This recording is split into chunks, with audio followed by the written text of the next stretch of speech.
সম্প্রতি সামাজিক যোগাযোগ মাধ্যমে ছড়িয়ে পড়ে একটি গুঞ্জন, যেখানে বলা হয়েছে ডোনাল্ড ট্রাম্প বলেছেন শেখ হাসিনা এখনও বাংলাদেশের প্রধানমন্ত্রী। তা সম্পূর্ণ ভিত্তিহীন বলে জানিয়েছে ফরাসি বার্তা সংস্থা AFP।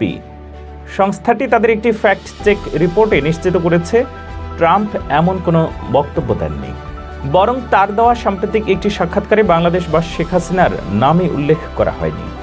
9 নভেম্বর ফেসবুকে একটি পোস্টে দাবি করা হয় যে ট্রাম্প বলেছেন, যেহেতু শেখ হাসিনা পদত্যাগ করেননি তাই তিনি এখনও বাংলাদেশের প্রধানমন্ত্রী। পোস্টটিতে ট্রাম্পের একটি ছবি যুক্ত করা হয়েছে, যেখানে তিনি PBD পডকাস্টের উপস্থাপক প্যাট্রিক বেট ডেভিডের সঙ্গে বসে আছেন। ছবির উপরে বাংলায় লেখা, আমি মনে করি হাসিনা এখনও বাংলাদেশের প্রধানমন্ত্রী ট্রাম্প। সেই পোস্টে আরও উল্লেখ করা হয়, বাংলাদেশের রাষ্ট্রপতি বলেছেন শেখ হাসিনার পদত্যাগপত্র তিনি দেখেননি এবং তাই এটি অবৈধ।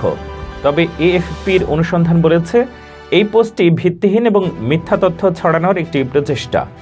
ডোনাল্ড ট্রাম্পের এই কথিত মন্তব্যটি যুক্ত করা হয়েছে তার দেওয়া একটি পডকাস্ট সাক্ষাৎকারের প্রসঙ্গ টেনে।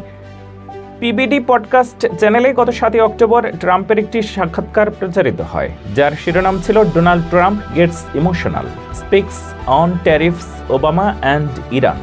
প্রায় 1 ঘন্টা 26 মিনিটের এই সাক্ষাৎকারে বাংলাদেশের রাজনীতি, শেখ হাসিনা কিংবা তার পদত্যাগ নিয়ে কোনো আলোচনাই হয়নি। AFP বলছে, ওই সাক্ষাৎকারে ট্রাম্প মূলত মার্কিন অর্থনীতি, চীনের সঙ্গে বাণিজ্য যুদ্ধ এবং ইরানের বিষয়ে তার অবস্থান নিয়ে কথা বলেছেন। এমনকি ভিডিওটির উপরে ভিত্তি করে প্রকাশিত বিভিন্ন আন্তর্জাতিক গণমাধ্যমের রিপোর্টে কোথাও বাংলাদেশ বা শেখ হাসিনার উল্লেখ নেই। ফেসবুকে এই মিথ্যা খবর ছড়ানোর পেছনে উদ্দেশ্য কী তা পরিষ্কার নয়, তবে এটি সামাজিক যোগাযোগ মাধ্যমে বিভ্রান্তি সৃষ্টি করতে পারে। AFPর তাদের অনুসন্ধানে নিশ্চিত করেছে গুজবটি মন গড়া এবং কোনো নির্ভরযোগ্য তথ্যের ভিত্তিতে তৈরি নয়।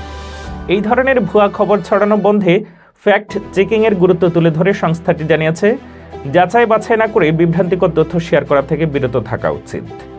ডোনাল্ড ট্রাম্প শেখ হাসিনার প্রধানমন্ত্রী থাকা নিয়ে কোনো মন্তব্য করেননি। তার দেওয়া পডকাস্ট সাক্ষাৎকারে বাংলাদেশ প্রসঙ্গেই কোনো কথা হয়নি।